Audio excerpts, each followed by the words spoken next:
하나님을 알자. 힘써 알자. 하나님에 대한 지식, 하나님을 아는 지식, 조직 신학, 내세로운 내세에 관하여 오늘은 최후 상태, 이렇게 제목이 되겠습니다. 저는 어려서부터 호기심이 많은 아이였습니다. 그래서 그런지 이런저런 여러 가지 의문들을 끊임없이 생각해 내곤 했었습니다. 죄로 인하여 죄인으로 타락한 인류에 대해서 의문이 들어 많은 생각을 하였더랬습니다. 그러나 그 의문은 좀처럼 풀리지를 않고 저의 뇌리에서 사라지지를 않고 자리를 잡았습니다. 그러던 중 성인이 된 후 언젠가 성경을 읽던 중에 바로 이 말씀을 읽게 되었습니다. 말씀이 이러합니다. 성경을 알아나니 성경은 너희 너로 하여금 그리스도 예수 안에 있는 믿음으로 말미암아 구원에 이르는 지혜가 있게 하느니라. 모든 성경은 하나님의 감동으로 된 것으로 교훈과 책망과 바르게 함과 의로 교육하기에 유익하니 이는 하나님의 사람으로 온전하게 하며 모든 선한 일을 행할 능력을 갖추게 하려 합니다. 디모데후서 3장 15절에서 17절의 사도 바울이 제자 디모데에게 한 서신서에서의 말씀입니다. 바로 이 말씀을 근거해서 성경에서 그 의문을 알았습니다. 오늘은 기독교 믿음의 근간으로 갈 수 있는 조직 신학에서 가르치는 조직 신학 내세론으로 다가올 미래에 관한 내용을 정리한 내세론의 8가지 중에서 마지막 번 8번째의 최후 상태에 관한 진의를 알아봅니다.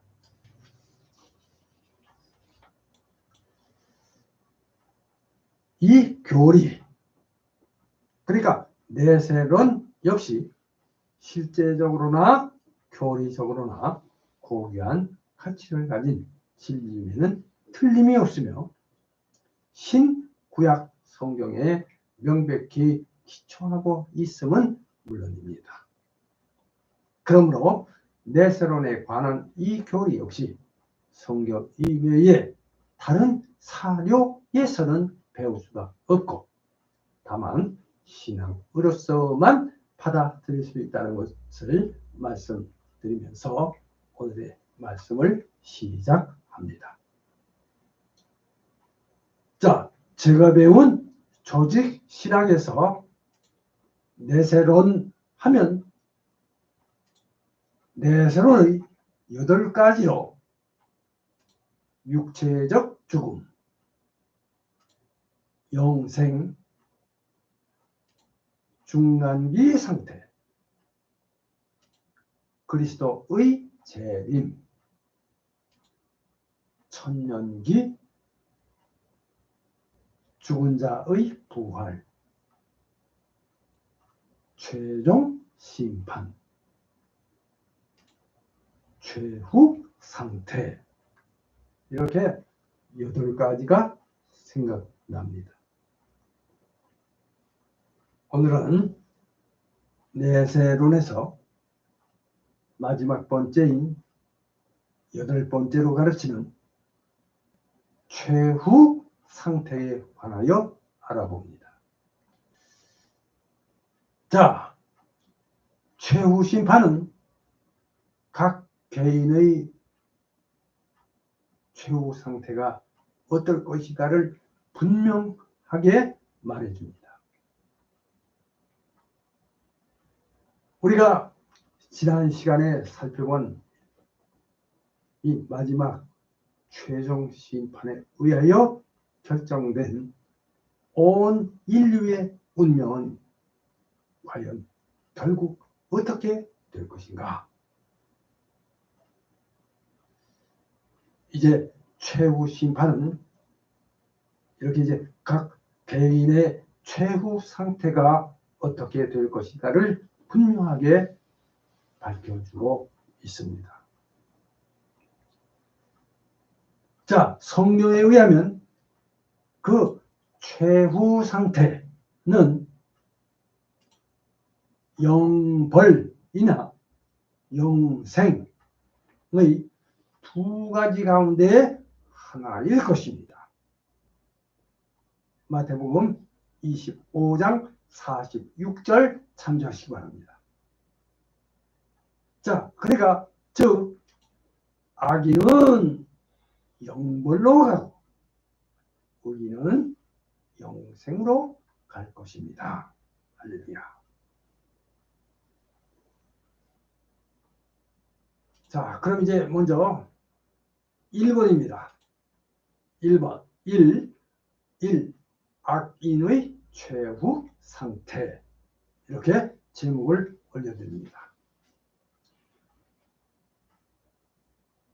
최종 심판은 역시 악인들의 최후, 개개인의 최후 상태에 관해서 그 최후 상태가 어떠할 것인가를 분명하게 제시해 주고 있습니다.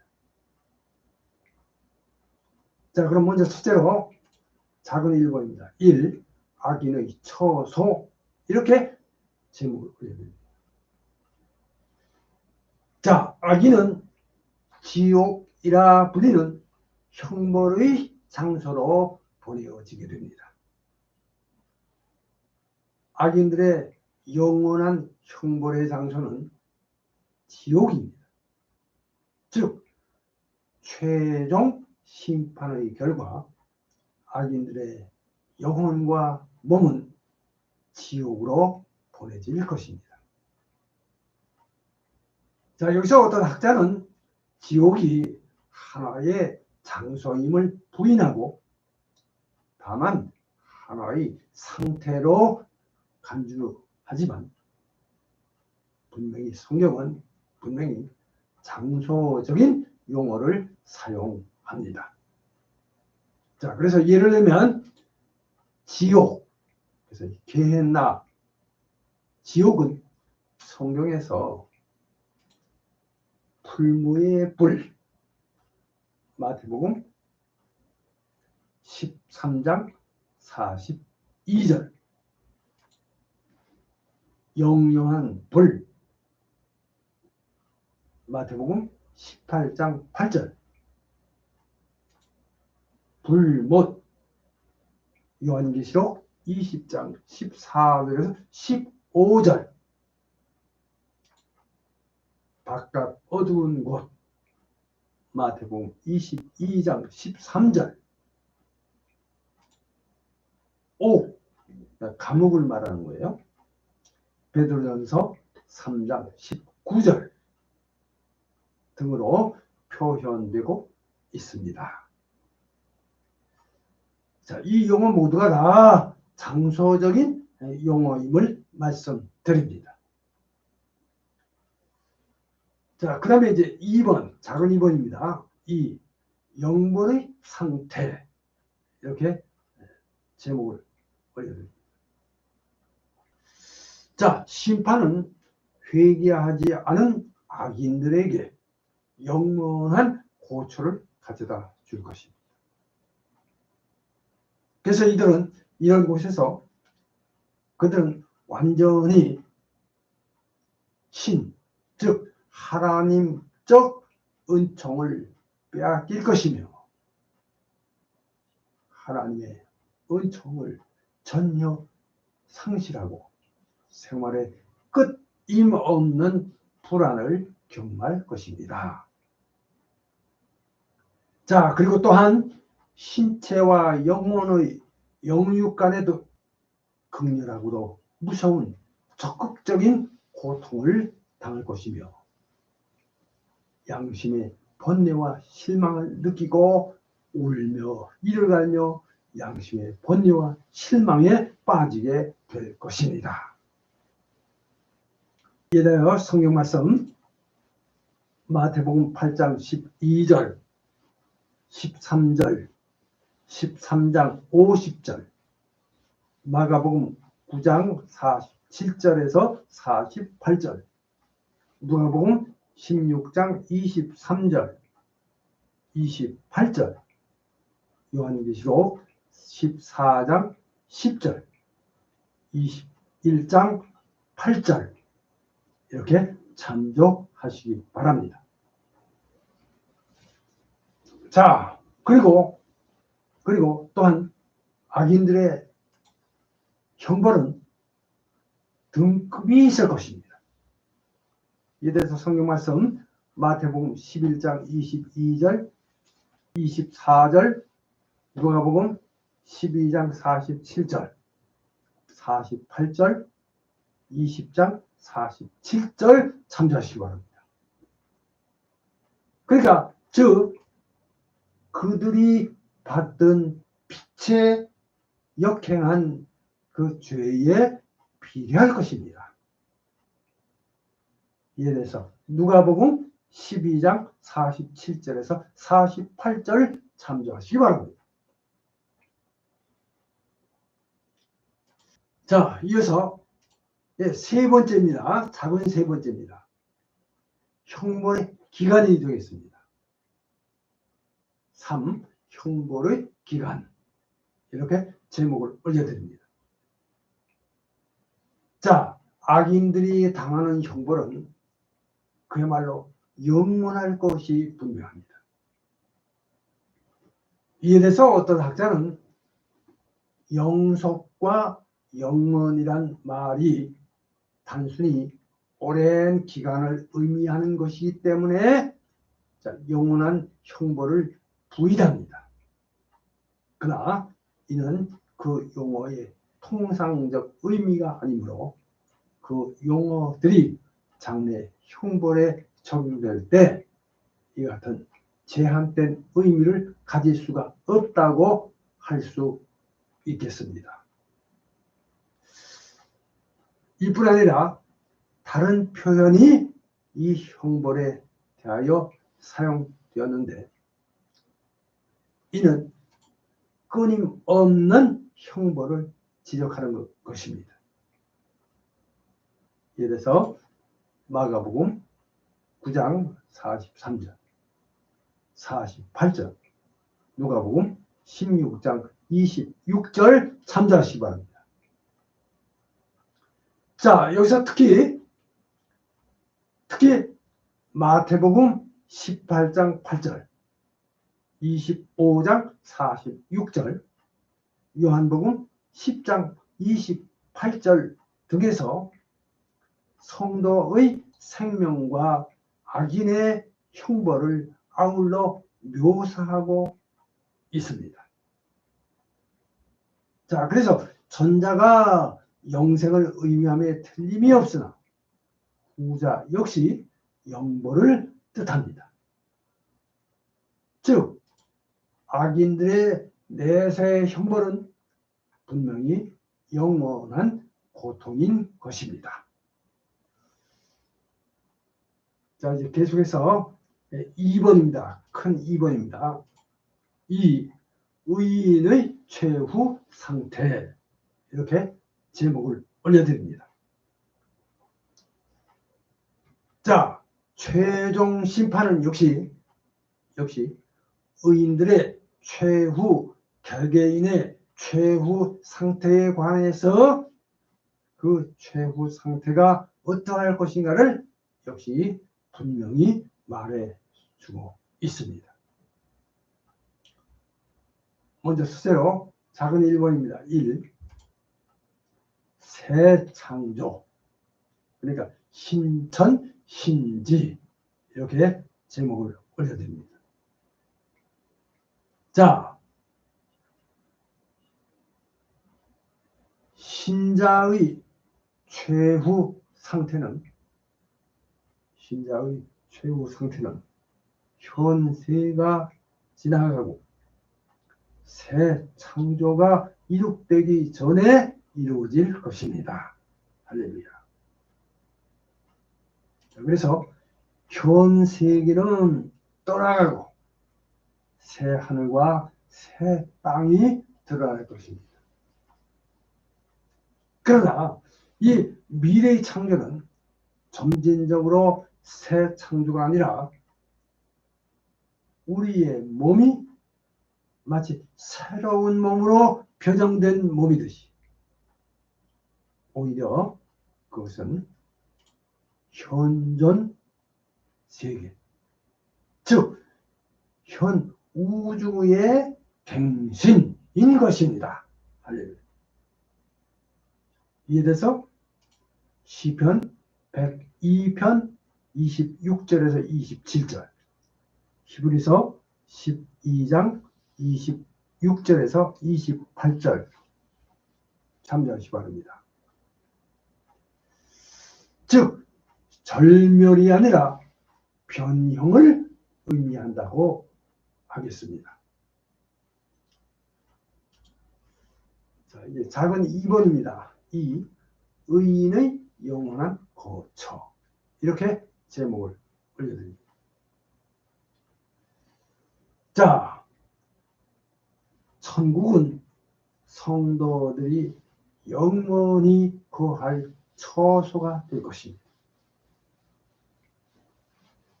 그러니까 의인들의 영생을 위한 처소, 즉 장소는 우리가 통상적으로 천당 또는 천국이라고 합니다. 이에 대해서 어떤 학자는 천당 혹은 이 천국을 단순히 하나의 상태라고 생각할지 모릅니다만, 그러나 천당은 하나의 장소이지 상태가 아님을 말씀드립니다. 자, 그러니까 성경은 분명히 천국을 하나의 장소로 언급하고 있습니다. 이에 대해서 요한복음 14장 2절, 마태복음 22장 12절, 13절, 25장 10절에서 12절 참조하시기 바랍니다. 그래서 그것은 분명히 거할 곳이 많은 아버지의 집인 것입니다. 요한복음 14장 2절. 그래서 신자들은 그 안에서 있고 불신자들은 그 밖에 있게 될 것입니다. 자, 마태복음 22장 12절에서 13절, 25장 10절에서 12절 참조하시기 바랍니다. 의로운 자는 천국을 기업으로 얻을 뿐 아니라 완전한 새 창조를 상속할 것입니다. 할렐루야. 마태복음 5장 5절, 요한계시록 21장 1절에서 3절 참조하시기 바랍니다. 이어서 자, 세 번째입니다. 작은 3번입니다. 상급의 성질, 이렇게 제목을 올려드립니다. 의인의 상급, 그러니까 이 보상은 영생입니다. 의인의 보상은 영생이니, 즉 끊임없는 생명일 뿐 아니라 이것은 현재의 불완전이나 불안이 없으며 고통이 전혀 없는 모든 면에서 완전한 충만한 그 자체입니다. 자, 요한계시록 21장 3절 참조하시기 바랍니다. 자, 이러한 생명의 충만은 하나님과의 교제를 통해서 이루어지는데 하나님과 더불어 교통하는 그야말로 완전한 행복을 무한히 누리는 삶인 것입니다. 이것이 바로 영생의 본질인 것입니다. 요한계시록 21장 3절 참조하시기 바랍니다. 자, 그런데 말입니다. 그런데 모든 사람이 완전한 복락을 누릴 것이지만, 자, 그러나 이 천당, 즉 이 천국의 복락에도 역시 등급이 있을 것입니다.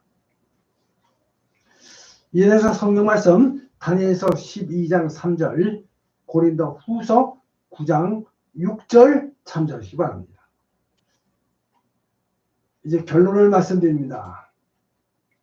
결론입니다.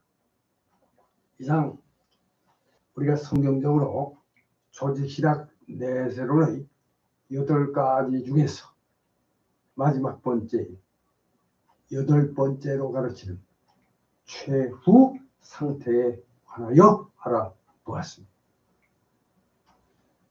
자, 지금까지 저의 어린 시절 죄로 인하여 죄인으로 타락한 인류에 대해서 의문이 들어 많은 생각을 자아낸 추억을 떠올리며 시작한 하나님을 알아가는 시간에 이제 맨 마지막으로 최종 심판에 의하여 결정된 온 인류의 운명에 관하여 알아봤습니다. 최종 심판은 이제 각 개인의 최후 상태가 어떨 것인가를 분명히 말해줍니다. 성경에 의하면 그 최후 상태는 영벌이나 영생 두 가지 가운데 하나입니다. 마태복음 25장 46절 참조하시기 바랍니다. 그러니까 즉 악인은 영벌로 가고 의인은 영생으로 가는 것입니다. 물론 이 역시 여러 가지 특성을 내포하고 있기에 신앙의 위대한 신비 중 하나로 인간의 이해를 훨씬 초월하고 있는 것임을 말씀드립니다. 물론 이와 같은 교리는 성경 이외에 그 어떤 다른 사료에서는 배울 수가 없고 오직 신앙에 의해서만 받아들일 수 있다고 하겠습니다. 이제 말씀을 마치면서 여기서 중요한 것은 하나님께서 범죄하고 타락한 인간이 구원에 이르는 하나님을 아는 지식인 신지식으로 하나님을 알고 믿어 구원에 이르는 은혜에 참여하기를 원하시고 축복하시는 점입니다. 이 점을 믿으시고 믿음 생활 잘 하셔서 하나님의 구원에 이르시기를 주의 이름으로 축복합니다. 생각해보기 오늘은 한 가지만 말씀을 드립니다. 의인의 영생의 성질, 그러니까 특색에 관하여 이 한 주간 생각해 보시기 바랍니다. 다음 시간에는 더 좋은 말씀으로 함께 하겠습니다. 기도합니다.